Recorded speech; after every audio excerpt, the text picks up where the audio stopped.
Miq Prizmus, sot është 15 mars dhe është një nga ditët më të bukura që ky vit ka filluar.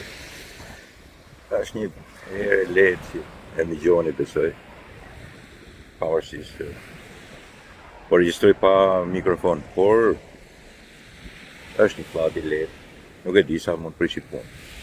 Është një ditë e bukur dhe Filipoja ka mrekullinë e saj. Jam kontra luce, po e bëj që të shikoni deri. Sot do kisha dëshirë të flisja fjalët më të bukura, por sigurisht që nuk kam përqeni Zoti për t'i thënë, për t'i grumbulluar këto lloj fjalë. Nuk mund t'jemi Zoti sepse sigurisht çdo 15 mars bëjnë dhe kujtimin për atë tragjedi të jashtëzakonshme e cila vulluhet në Gërdec. Vulluhet nga familja kriminale e Berishës, qeveria kriminale e tij dhe e korruptuar për të vrarë 26 vet, plagosur 300, hedhur në erë një fshat i flutit. Dhe për më tepër, pjesa më kriminale është pjesa e drejtësisë e cila nuk ka përfunduar edhe sot e kësaj dite, nuk është dhënë kurrë drejtësi. Janë marrë me gjithë farë njerëzish, kur ka pasur edhe një viktim tjetër, e cila që është Kosta Trebizka, e cila u shkaktua sepse përmendi dhe emrin e djalit kryeminist. Është bërë një film për këtë tragjedi të jashtëzakonshme, film i Hollywoodit dhe jo film nga ne. Ne s'bëjmë asnjë lloj filmi të tillë, ne bëjmë vetëm filma idiotësh edhe njerëzish delirant, që luajnë kurrizin e popullit. Gjithsesi ajo ishte një nga katastrofat më të mëdha. Ishte një pjesë korruptive e një interpretimit të qelgur, jo vetëm të korrupsionit qeveritar, po për më tepër në shtëri. Dhe sigurisht vazhdojnë sot e kësaj dite të mbrohen, sidomos Fatmir Mediu, i cili ishte ministri atij kohe, që nuk dinte asgjë se çfarë po ndodhte, 6 kilometra mbijerore me qeverinë dhe njëkohësisht me një transport të tillë të një mashtrimi për ndrimin e fishekëve kinez, të cilët ishin kusht për tenderin e 2 vagabondeve, të cilëve Pentagoni ju kishte dhënë $300 milion për të çuar armë, sidomos municion në Afganistan. Ato i merrnin, i hiqnin nga arkat, hiqnin logot edhe shkrimet kineze, sepse ky ishte kushti, i ripaketonin dhe pastaj i çonin në Afganistan. Kjo ishte edhe pjesa e tragjedisë. Dhe këtë nuk e dinin gjithë. Dhe këtë në mënyrë kriminale dhe spaku i sotëm, i cili është malokëri që vepron politikisht, po kurrë në drejtësi. Asnjëherë ata janë pjesë e një prodhimi kriminal të Sali Berishës dhe familjes së tij. Nuk janë shumica, por ato që kanë bërë janë të mjaftë për të mos dhënë drejtësi dhe për ta sabotuar drejtësinë. Ata bëjnë thjesht politikë. Në këtë pikë 15 marsi është një anë kriminale në Shqipëri të zezë, të shëmtuar, që nuk është e bukur kështu si ky det, që nuk është një mrekulli e tillë. Nuk mund të jetë kurrë, asnjëherë e tillë. Kjo është pjesë e mrekullisë shqiptare, po jo ajo njerëzore, ajo e qeverisive të këtij vendi fatkeq. Një nga fatkeqësitë më të mëdha është edhe Gërdeci.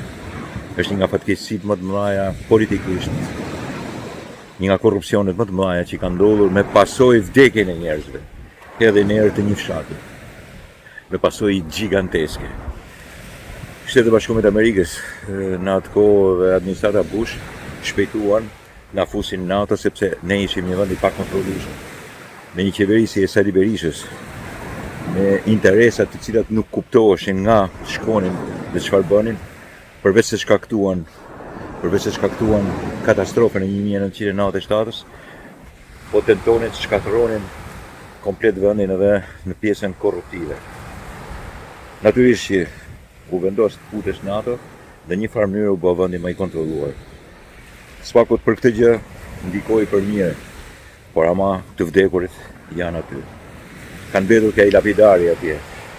Sali Berisha rregulloi Gërdecin, Gërdeci arriti dhe ta votonte Sali Berishën Njerëzit kështu janë, shqiptarët harrojnë kollajt e vdekurit e tyre. Por nuk mund të harrojnë të gjithë. Nuk mund të harrojnë të gjithë, edhe kjo është kryesorja. Nuk mund të harrojmë edhe ne. Sot është 15 marsi i 2026, se kanë kaluar 18 vjet nga krimi familjar, shtetëror i Sali Berishës. Sali Berisha vazhdon të djegë, Sali Berisha tolerohet edhe nga qeveria e sotme, nga Edi Rama, sepse sigurisht është një investim i madh për të qëndruar në pushtet, për të vazhduar pushtetin. Kjo jo se nuk është ai i pari, por se dashje pa dashje ka ndihmën e një kriminali si Sali Berisha. Dhe kjo është një fatkeqësi në vete. Fatkeqësi e një folk politike, e një post-komunizmi kriminal, i cili vazhdon për një 36 vitesh në Shqipëri. Një post-komunizmi jo vetëm kriminal, po hajdutësh, maskaresh, të korruptuarisht pa frena dhe pa asnjë lloj pudori politik, moral, etik. Sot edhe shpifja në radhë parë, sot është edhe ana kriminale e rrjeteve, e gënjeshtës e mashtrimit, dhe kjo e ka plotësuar në mënyrë tragjike të gjithë kodin maskarat të këtyre 36 vjetëve të sulmuesve politik, përfituesve kriminal, jo vetëm në politik, por edhe në drejtësi, në ekonomi, në financa, në lobigje, në konfindustri, në oligopole dhe monopolet, kudo në çdo gjë, në mjekësi, në shtetësi, në përgjithësi, në universitete, në shkollim, në çdo lloj sektori. Jemi një vend shumë i smur, por kjo nuk do të thotë që jemi vend i shëmtuar. Kemi një shoqëri të deprimuar dhe kemi Sali Berishën akoma që e sumban. Dakord, miqtë e mi?